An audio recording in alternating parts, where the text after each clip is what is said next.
Taking place on July 21st, 1798, the Battle of the Pyramids was a pivotal conflict in Napoleon Bonaparte's campaign in Egypt. This fight demonstrated Napoleon's military prowess and the potency of his plans, and it was a turning point in the French invasion of Egypt. Background and context. The Egyptian campaign of Napoleon Bonaparte, a rising star in the French military at the time, launched an audacious expedition to Egypt in 1798. This campaign's main goals were to create a French presence in the Middle East, sabotage British trade routes to India, and weaken British power in the Mediterranean. For these purposes, Egypt, which was then a part of the Ottoman Empire, was considered to be a key site. The invasion by the French Napoleon's fleet sailed in May 1798 from Toulon, managed to elude the British Navy, and arrived in Alexandria early in July. Napoleon advanced inland toward Cairo after seizing Alexandria in an effort to establish dominance over Egypt and its riches. The battle's prelude, Napoleon came across the Mamluk forces, Egypt's reigning military aristocracy, as he made his way into Cairo. Famous for their prowess in the saddle, the Mamluks possessed an impressive army under the command of Murad Bey and Ibrahim Bey. In the vicinity of the Giza pyramids, at the village of Bey, the Mamluks readied themselves to meet the French. The conflict, the military of France. Napoleon commanded an army of about 25,000 soldiers, all of whom were trained and experienced. In order to repel cavalry charges, he arranged his soldiers into divisional squares. Each square was made up of infantry battalions arranged to resemble a hollow rectangle, with cavalry and artillery supporting them from within. The Mamluk army's estimates of the Mamluk army's size range from 40,000 to 60,000 soldiers, suggesting that it was substantially greater. Their elite cavalry, which at the time was regarded as among of the greatest in the world, was a major component of their strategy.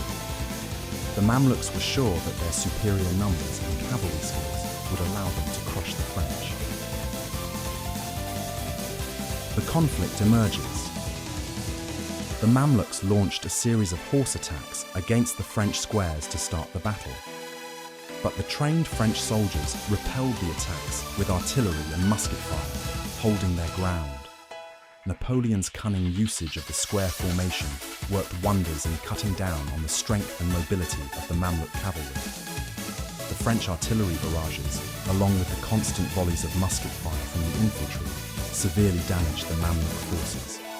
The Mamluks made several valiant charges, but they were unable to breach the French defences. Unambiguous win. After several hours of fighting, the French emerged victorious. The Mamluks suffered terrible losses, thousands were murdered, and countless more were maimed or taken prisoner. Napoleon's tactics were effective, as seen by the relatively low number of French casualties. Repercussions and importance. French takeover of Cairo. Napoleon's army marched into Cairo after the Battle of the Pyramids, essentially seizing control of Egypt. Napoleon's reputation as a military leader was greatly enhanced by the victory, which also proved that European military tactics were better to those used in conventional Middle Eastern combat. Effect on strategy. The consequences of the Battle of the Pyramids were extensive. It obstructed British trade lines to India and, at the very least, briefly cemented French rule over Egypt. Napoleon's army was essentially left stranded in Egypt when British forces under the command of Admiral Horatio Nelson arrived and destroyed the French fleet at the Battle of the Nile on August 1, 1798, ending the occupation. Scientific and cultural contributions. The campaign that Napoleon conducted in Egypt also affected science and culture. He led a group of academics and scientists whose research produced important breakthroughs in Egyptology, as well as the discovery of the Rosetta Stone. Napoleon's Egypt story, the Battle of the Pyramids, 1798, the context of strategy. The Egyptian campaign of Napoleon Bonaparte was a component of a larger geopolitical plan. At the time, Britain, Austria, Russia, and the Ottoman Empire formed a coalition against revolutionary France, and Europe was engaged in the War of the Second Coalition. Napoleon's invasion of Egypt was intended to cut off the Red Sea and the overland routes that connected Britain to her Indian possessions, so weakening Britain's hold on India, a key component of British imperial authority.